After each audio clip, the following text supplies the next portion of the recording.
Hi, I'm Randy Hollenbeck, and this is the Music Roundtable.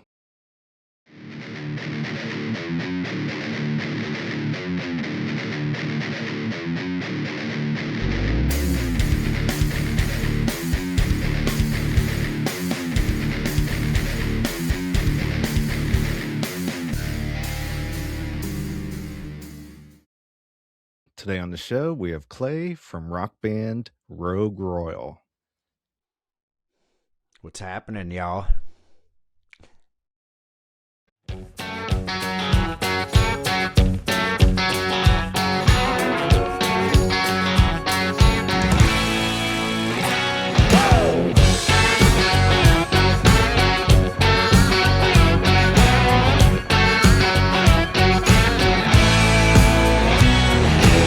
Shot out like a bullet from a gun. You're going haywire, just like the devil on the run.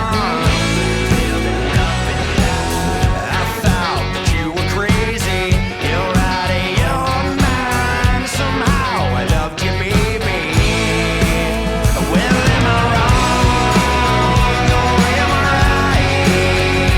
Can't you see I'm losing hold of this fight? Am I gone? It's too hard to tell. I'm walking on the heaven side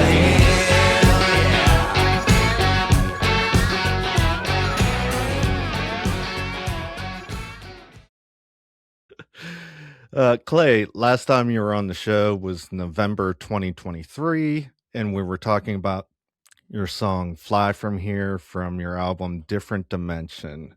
What have you been up to since then? Yeah, 2023. It's been that long, huh? It's 26 now. Jeepers, it's crazy. I guess a lot. We just started putting out some new music again. Towards the middle of 2025. And then we just rolled out another song the beginning of 26 here in January. A lot of shows, just on that grind, playing gigs and we're kind of in that phase of playing shows and just trying to get our name out there and trying to get it on more of a consistent release schedule, kind of following the single train that seems to be the trend these days in the music industry. But we wanted to put that album out in 23, A Different Dimension. We had only done EPs up until that point, and before we started kind of going down this path of singles, we just really for ourselves, we wanted to put an album out so we could say we put out a record. And we kind of were had a few different itches we wanted to scratch on that record. We had a bunch of hard rock tunes, and then some more just straight up rock and roll songs. And the past couple years we went through a couple changes as far as musicians playing in the band goes. Right when we put that record out in 23, we had a guitar player join the band, Monty. And at that point, we were playing as a 5-piece. Then we were a 4. Monty joined the band, and then we were a 5-piece. And then a few months after we put that record out, our guitar player that had been our guitar player at the time, Colin Johnson, had stepped away from the band.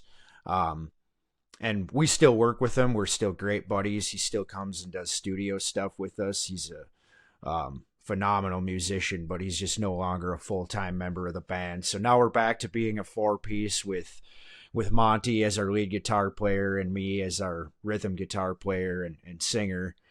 And then it must have been the beginning of 25. So last year at the new year, our longtime drummer, Colin Gibbs, he also stepped away from the band. So it was kind of a roller coaster the last couple years. You know, we put out this record. We were really excited about it. Um, we were doing some touring and stuff, and then yeah, we lost a couple band members, and thankfully Monty had just joined the band as a guitar player, and he's a phenomenal guitar player. So we were able to keep the train rolling, and then when Colin, our drummer, left the band, Monty's brother is also a drummer, and he plays in a band called Cursed by Lightning, and they're a great band and good buddies of ours. And so he started filling in with us when Colin left the band, and we had another drummer from the Twin Cities, Kale Winship, also a killer drummer. Those two dudes stepped in and covered shows for us and played through. And now Monty's brother Gabe has been playing with us more consistently. He's not technically an official member of Rogue Royal, as he still has his other projects and whatnot, but he's been playing. He's been our regular, pretty much full-time drummer for the last year. So once things were kind of settled in and feeling good with him, then we started getting back to writing and recording and working out some of the material we had sitting around that we wanted to get recorded. So yeah, a little bit of a roller coaster the last couple years, but we're happy to still be grinding and playing shows and now getting back to releasing new music again. I've been checking out your YouTube channel, and you've been doing like podcasts and like live streams, and I saw you put together like Aerosmith tribute type of thing going on. I think you played out. How did that come about? Yeah. Yeah, that's a really cool thing. So Monty, our guitar player, his family, so he grew up in a musical household. His dad was a musician and played in bands. And his mom helped manage the band and sang in the band as well. So him and Gabe grew up, around music and playing in bands, and their dad at one point had started doing a Leonard Skinner tribute at this festival in Duluth, Minnesota called Tribute Fest.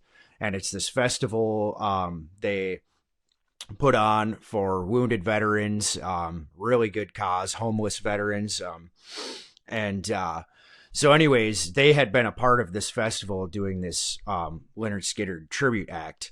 And at one point in time, around the time in 2023, when Monty was joining the band, he was chatting with the promoter for that festival, and he said, I'd really love to have somebody do Aerosmith up here, but nobody does like an Aerosmith tribute. I can't find anybody that just does Aerosmith. And he's like, well, I just started playing with these guys, and I think that we could pull off an Aerosmith show. So he talked to us about it, and we decided to do it. And so the last few summers, we get in and do a 90-minute Aerosmith set at this festival, and it's a blast. We all love Aerosmith. We're rock and roll fans, and they're all of our one of our favorite bands for all of us. So it's like, yeah, let's try this thing. And yeah, it's a blast. It's a lot of work. Aerosmith is not easy to do, which we came to find out once we started tackling it. But it's a lot of fun. It's a really good exercise for us. It's a challenge. It helps us keep our chops in place. And it's been good, for songwriting too, kind of finding some of those weird quirks that Aerosmith has in their music. And trying to use those and translate it into our own stuff. But yeah, Steven Tyler is no slouch when it comes to singing. I got a hell of a tall order to try and sing that shit. It's crazy. Have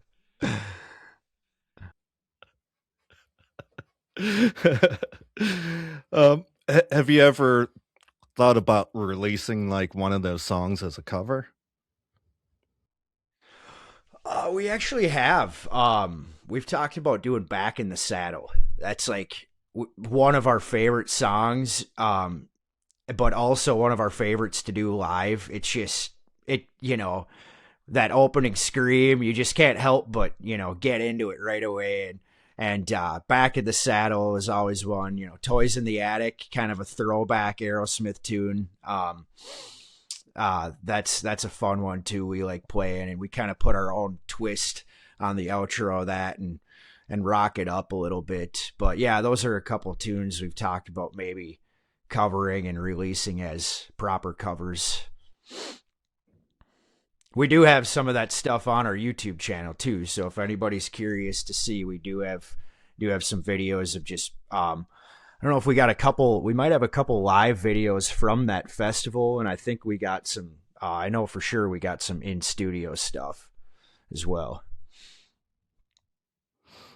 Yeah. Tell me about like you put out these 2 new songs. Did you guys like sit down and figure out a plan, or were you thinking about like changing your sound a little bit? How did that happen? Yeah, it was kind of a combination of a few things, organically kind of just happening as we are getting older, and just as well as we had a little bit of a conversation about it, and we've been a part of this festival in North Dakota. It's actually it's a country music festival. So we had been going out and doing this festival with my older brother, and we would do production, and then we're also a band out there, and we were playing a lot of country and classic rock covers out there, and then we were kind of sliding in any original tunes that we had that weren't like super heavy and kind of mixing them into the set list, and we'd make it work, and people were digging it and stuff. And I grew up listening to a lot of like 90s country music and classic rock. Lynyrd Skynyrd was a big band for me growing up, and bands like the Eagles and the Doobie Brothers. My mom listened to a lot of that stuff, and then she listened to a lot of like Alan Jackson and Dwight Yoakam, and stuff like that. So I kind of always had that influence growing up. And Monty, when he joined the band, he was kind of the Southern rock guy. Like he's a hard rocker. Like I said, his dad was a musician, so he got, a ton of different influences thrown at him growing up because his dad listened to everything. From heavy metal to country. So he and Lynyrd Skynyrd was also one of his favorite bands, and for Kyle, our bass player, same thing. Lynyrd Skynyrd, it was like one of those bands that we all grew up listening to that we loved, and it was just kind of like we were playing some Skynyrd tunes too, and they're just a blast. And there's some newer bands like Blackberry Smoke and Whiskey Myers. They kind of come from a rock and roll Southern rock influence. They're kind of cut from the Lynyrd Skynyrd mold with more of a modern twist. And those were bands that we all just really liked. And I had previously kind of always been writing music that maybe had a little bit more of a country-esque or Southern rock-esque sound. And we just never felt like it really fit with any of the other music that we were writing and recording previously. That stuff was all more hard rock, even touching into the metal side of things. And we just kind of decided it's like, what? With the way the music industry is now, we don't really we can kind of do whatever we want. And if we have some of these songs that are, Southern rock or even country leaning a little bit, we're a rock band, so we're going to give it that rock feel, even if it does have, some country tendencies. And so, yeah, we just decided that's what we were going to do. We had these affiliations with this country music festival, so we wanted to be able to perform more of our original material at this festival.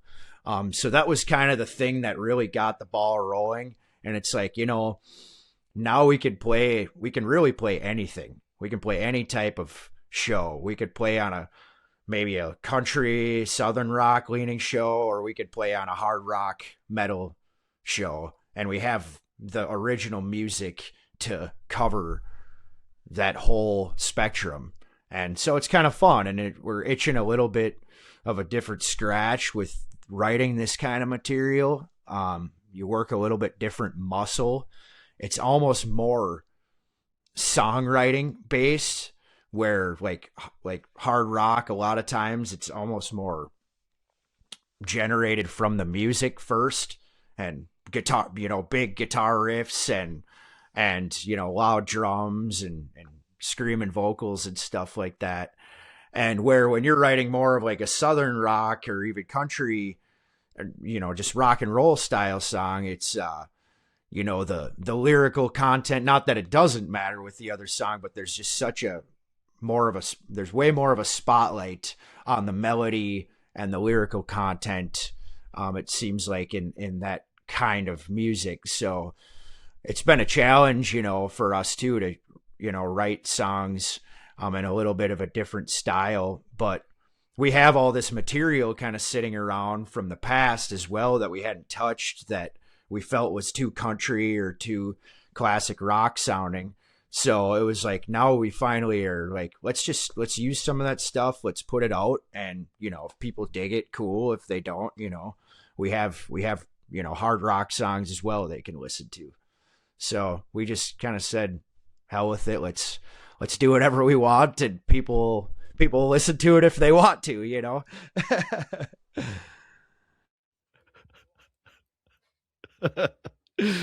Yeah, I know what you mean by your new sound. It's more like focused on storytelling. Yeah. Yep. Definitely. Yep.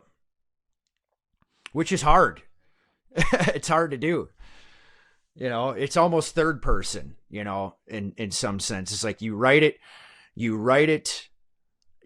first person, but where the idea came from a lot of times is, from a third person point of view. So then to be able to take that and, spin it so it's, coming through you in first person is an interesting challenge.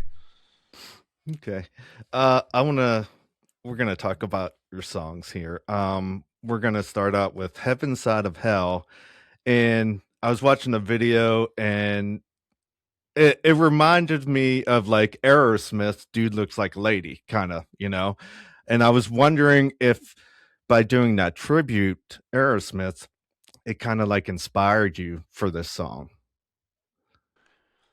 Yeah, it did. The song itself was one of those tunes that we had sitting around for a while. It was a song I initially wrote probably almost 10 years ago. And we just never knew how to fit it in. And then, we started playing it, and it became a new thing with the band. And yeah, we were having a blast playing it at shows and doing that Aerosmith thing. We do Dude Looks Like a Lady in the set list, and which is another it's an awesome Aerosmith song. That song's a blast to play. But we just wanted to do more of a fun, not so serious music video. A lot of our, previous music videos, because of the tone of the music, they take on more of a serious tone in the music video. That's just, generally how it works. And this is more of a, kind of more of a lighthearted song. It's a fun tune. So we just wanted to have fun with it. And we have all the guys in the music video are our buddies, and they're just characters, in real life, they're characters. So we're like, these guys are going to be perfect, to have in the music video. And they all nailed it. We had a blast. We shot it in July when it was like 95 degrees out. So we were just dying in the Minnesota summer heat, but we were drinking beers and just having fun, shooting a music video. And yeah, so that farm is my parents' farm up in central Minnesota. And, I always wanted to shoot a music video out there, just, having fun with old tractors and the scenery and whatnot. And yeah, it came together really nice. It was a blast.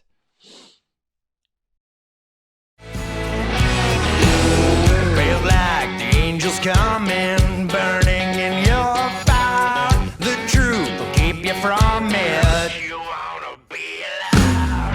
Took off like a freight train running, about to unwind. This could be my time coming. Well, am I wrong or am I right? Can't you see I'm losing hold of this fight? Am I gone? It's too hard to tell. I'm walking on the heaven side of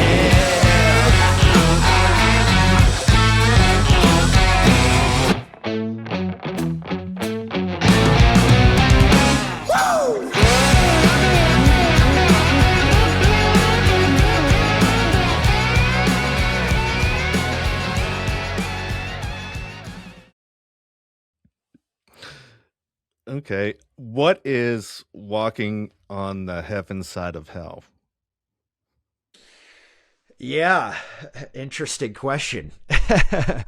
so so the initial idea of the song, it's really about like a relationship and a girl. So it's the and like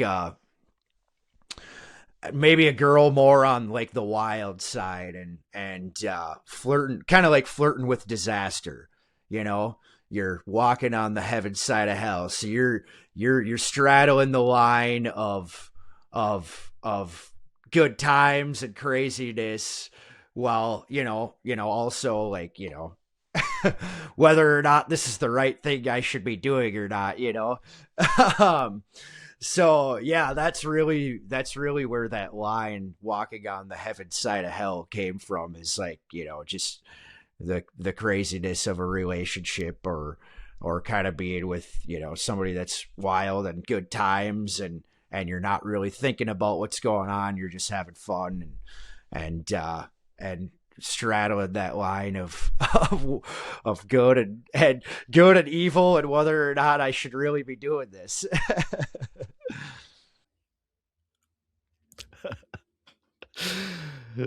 Okay. The next song is All I Need, and you sing in there, been down on my luck and my mind is weak, but I know I have a little bit left in me. $10 more and a bag of weed, little bit of loving is all I need. Tell me about that song and about the lyrics and stuff. Yep.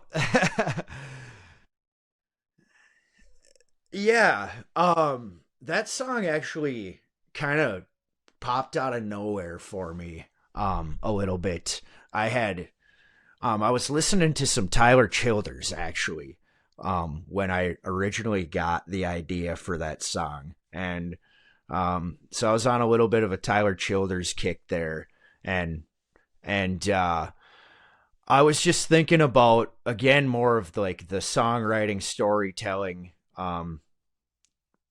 way of writing. And I had the initial idea for the first verse, which is driving all night till the wind gets cold, listening to my thoughts because the speaker's blown. And so I live in central Minnesota. The band is based out of the Twin Cities. I grew up kind of in this area.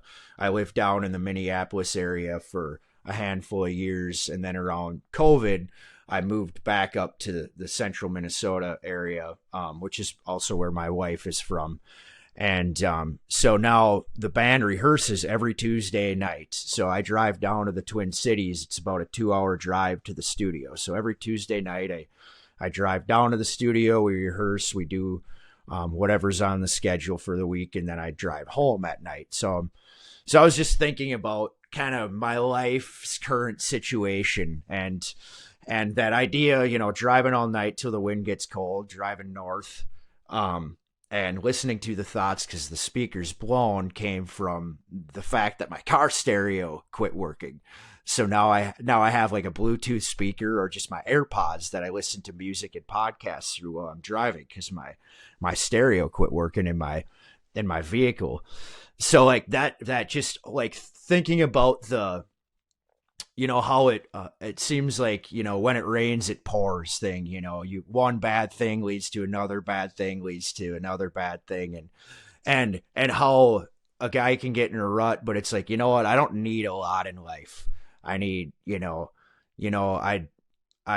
don't need a lot of money. I need just enough money. I need, somebody that loves me.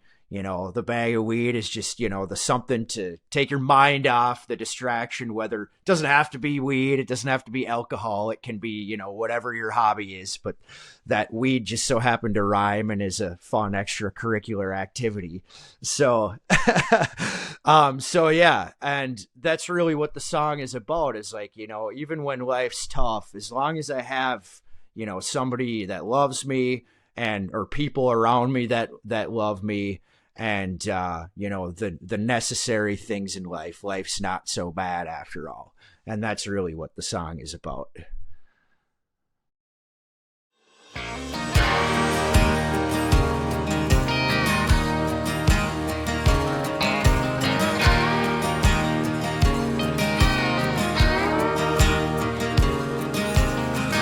all night till the wind gets cold,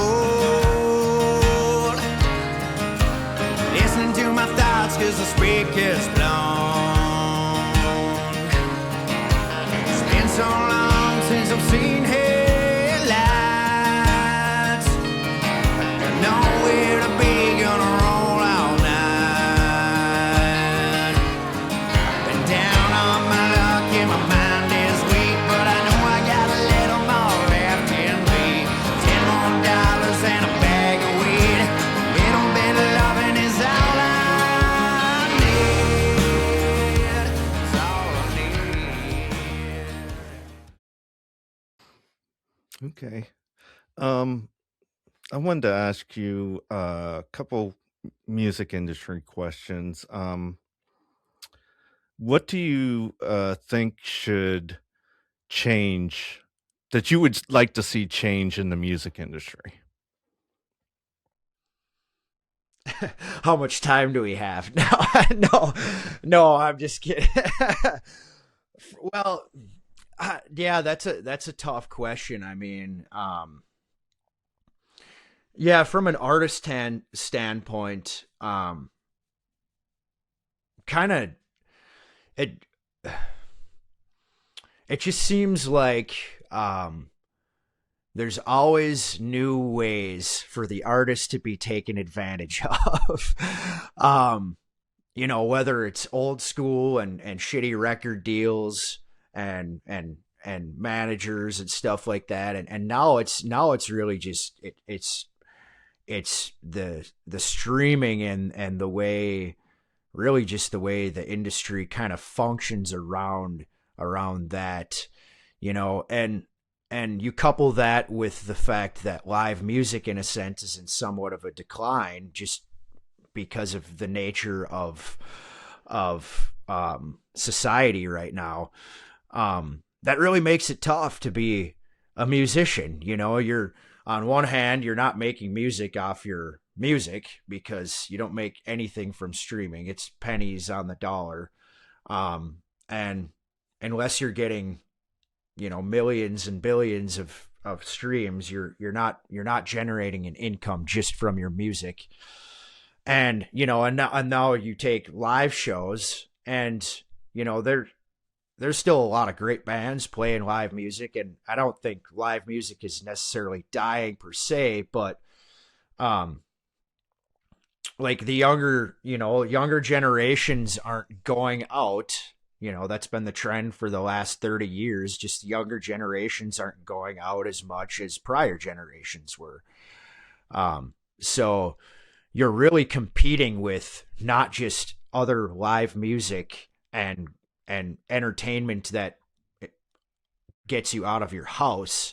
You're competing with so many things, Netflix and video games, and how am I going to get people to leave their couch and go to a show, and obviously social media, and then the challenges of navigating social media and almost having to be more of like a social media influencer than a musician, which just makes me cringe every time the word influencer leaves my mouth. But it really is the way that it is now. Like if you're a musician, especially a new up and coming musician cutting your teeth, you are not only a guitar player or a singer, and have to maintain your craft at that. You have to be a booking agent. You have to be a website designer. You have to be a social media influencer. You have to be a manager, an accountant. You have to do everything yourself if you're going to make any money doing it and you're going to survive. Because you just simply can't afford to pay people to do it because you're not making any income. So yeah, if you could play live shows and get gigs and are willing to, pound the pavement, you can make money, and you got to be willing to sell merchandise at shows, because that's how you make money. It's literally right now, unless if you can get into sync licensing and doing stuff like that, that's great. But, if you're just a regular, band cutting your teeth, you make money playing shows and selling merchandise at shows. So I guess truly to answer the question, I don't necessarily know how to answer the question, because like streaming's not going anywhere. That is what it is. And same with social media. Like if I could change anything about it, it would be like that you don't have to spend so much time focusing on social media to be in a band. Like if you could just be focused so much, put that time and energy into your music that you have to put into social media, like how much better could the music be? But unfortunately it's just a reality of being an artist now. So, it can be fun. It's a different challenge of creativity, of trying to figure out how to, get your point across with your music on social media so you build a fan base. But it still ends up consuming so much of your time, that could be allocated to, writing and recording and making better music. Yeah. Is there like any tricks that you use for like social media interaction with your fans to get new fans? Is there any tricks you use to try to do that? I guess I would say for us is we work with a guy that does a lot of our video work. And I think that is extremely valuable, because good quality video content goes so far in the social media world now, that like the tricks of like trying to figure out the algorithm, like it's tough. You try to use certain hashtags, you try to post at certain times of days, like there's all these things that help. But it's like, I think if you just start, just like your music, if you start with a good song, people are going to want to listen to it. So if you have a good quality video, people are going to want to watch it, and maybe watch more or watch longer, and then if you continue and you follow up with equal quality content, then generally you'll get people that'll continue coming back to your page and following you, and just kind of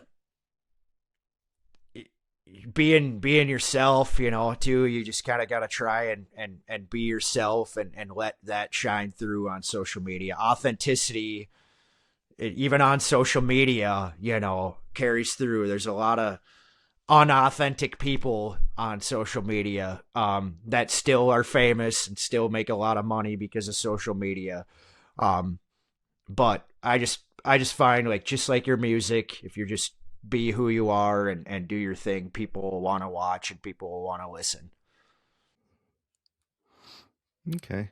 I wanted to ask you about your two songs. Did you produce them yourself, or did you go in the studio and produce them? Yeah, so we have a really great relationship with this guy that does our video production work. He owns a studio. I had the good fortune of becoming friends with him probably about 10 years ago, and he bought this place that he's at now, and I got to help him build the studio out, him and the main engineer at this studio. And anyways, it started as more of, a recording studio. He was kind of an analog guy. He was actually one of the analog guys in town. Um, he had, the Struder, um, the 2-inch tape, and he had a Neve console, a 5088 Neve console, and so he was the analog guy. And the cool thing about him is he's really good at seeing and pivoting and doing what he needs to do in order to, stay relevant in the industry.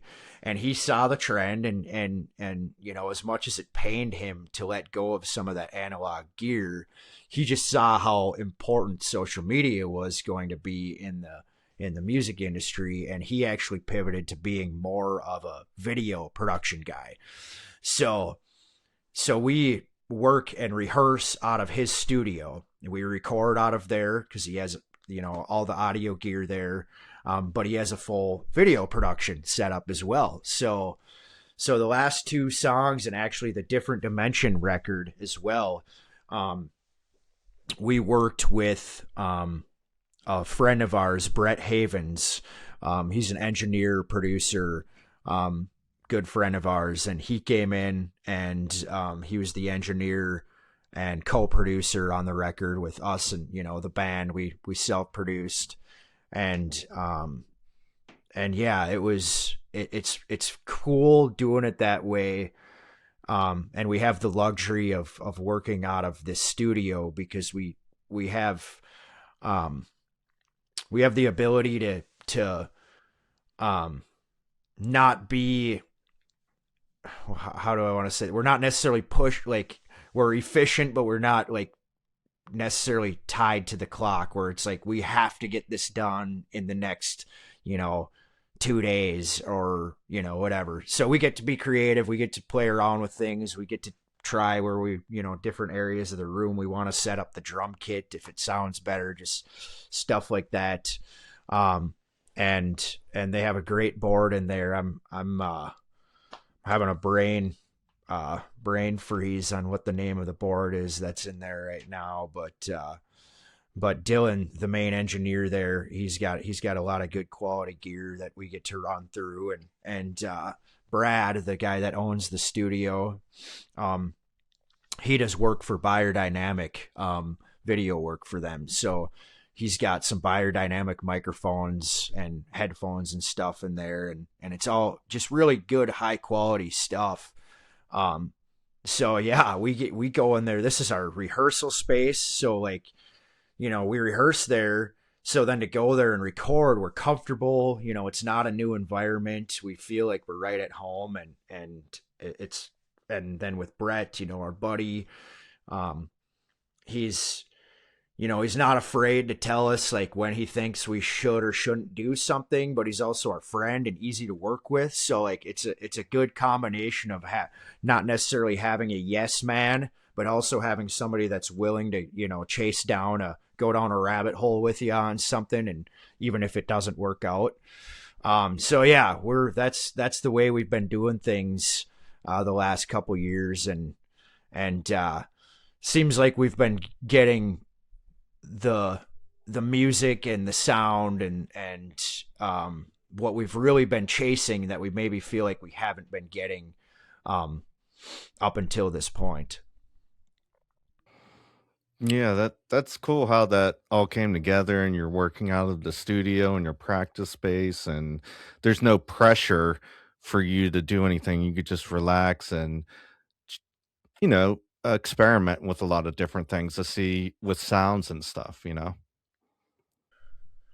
Yeah, and we have the luxury of kind of being able to do things on a whim too, because we're already there on a weekly basis. So for us to get set up and press record, even on a Tuesday evening, if we have 4 or 5 hours, like we can do that. It doesn't take long. We're familiar with everything, and we have a good process down now, um, that makes all that possible. So yeah, it's a really great working relationship. And Brad is just such a great guy, and we'll kind of be his guinea pigs on stuff too. Like if he's got to try out something new with video production, or he's got new gear or this and that, like he'll test it out on us because we're there on a weekly basis practicing and rehearsing anyways. So for us, that's where we really kind of started stepping up our social media game too, is he was always around and with a camera, and we're at this nice looking studio, so everything just looks good, it looks professional, and we're just there doing our thing and nothing really changes. So it's it's helped us tremendously the last 3, 4, 5 years for sure. Yeah. What's your plans for this year? We're, like I said, we're trying to get on more of a consistent release schedule. So the plan is to kind of get our ducks in a row and get a handful more songs ready to start dropping singles. Hopefully, late spring, early summer, we're starting to drop some more tunes. We have a tour coming up starting in March. We're doing a run of shows in North and South Dakota with the country act called the Frontmen. They're kind of like a super group, like a 90s country super group. They got oh gosh, who are the singers from the band? They're from, actually, I think I got it pulled up here, so because I knew I wouldn't remember. Band, yeah. So they're the singers from the band Little Texas, Lone Star, and Restless Heart. So we're doing a run of shows with those guys starting in March through April, and then we are and then we just go into our summer grind of festivals and block parties and on all that stuff. And so it's about to get busy here in the next couple weeks. We actually do production for this tour as well. So my brother owns, I guess you'd call it a production company. Him and our sound guy that rolls with us. They own a bunch of gear, line array speakers and dual 18 subs, and we have our lighting guy that's got a pretty sweet lighting package as well. So this tour that we do, it's kind of a grind actually. We are this year we're the direct support band, but then we're also the production crew. So we roll in the morning, we set up the whole production for the show, and then help set up the front men when they get there. We'll help them get on stage and set up and sound check, and then we'll set our stuff up and we'll sound check, and then we get to party a little bit and play the show, and then we have to be ready to tear it all down at the end of the night and try and get some sleep and get on the road the next morning and do it all over again. It's it's a grind, but it's a lot of fun, and you know what? It's presented some good opportunities for us as well. We've got to play with some really good artists. We played with Neil McCoy last year, and Tracy Bird and David Lee Murphy in previous years as well. So we've gotten to play. This is an annual tour they do promoting North Dakota Country Fest. So we've been affiliated with this festival now for the last few years, 4 or 5 years, I think. And so yeah, we do this tour every spring, and it's great. We get to meet these artists and make new friends and ties in different parts of the country, Texas and Nashville mostly, which are great places to have contacts in. And not only that, just be around professionals that are awesome at their craft, and just, we always go into this tour like it's going to school. We watch these guys and pick up on any tricks and any advice that they're willing to offer us. We take it in. So it's a great opportunity and a lot of fun. And then, yeah, like I said, releasing new music. So kind of the usual thing for us, just trying to release new music and keep pounding the pavement. Okay. Where can we get a hold of you? Facebook, Instagram?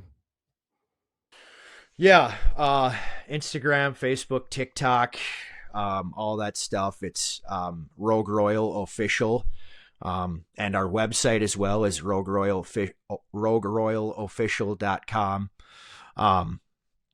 And our homepage on our website has the links to all our social media, our YouTube channel.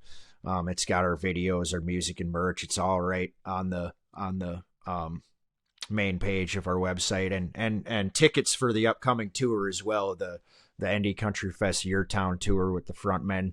That's right on our website. You go there, click the link. That'll bring you to the ticket page. So if you're in the upper Midwest area and you want to come and check us out on the tour, that's the place to find tickets. Okay. Is there any upcoming shows before the tour, or is that when you're starting to play back? We have a St. Patty's Day bash that we're doing in central Minnesota, in Alexandria, Minnesota, I believe. I can't remember the dates. It's the Saturday before St. Patty's Day, like March 15th or something like that, I want to say. I could probably figure that out real quick. And then just I think the weekend before that, we're doing our production and tour rehearsal. So let's see. Yeah, March 14th. March 14th is the date to that show. And then, actually, yeah, we got some shows coming up. What am I thinking? We got more shows coming up. I got to look at our schedule, apparently. Yeah, we got a show in Hudson, Wisconsin, February 27th, and a show in Sauk Center, Minnesota on February 21st. Those shows are coming up. And then, yeah, we get into March, and we got the St. Patty's show, and then we roll into tour. Okay. Cool. That's all the questions I got. Thanks for coming on the show today. Is there anything else you'd like to add? I don't think so. Just check out our latest single, All I Need, and Heaven's Side of Hell as well. It's on wherever you stream your music. And hit our YouTube channel and check out the videos, and shoot us a message and follow our stuff. We appreciate everybody that's listening and following us. So, and thanks for having me on, Randy. It's always good catching up.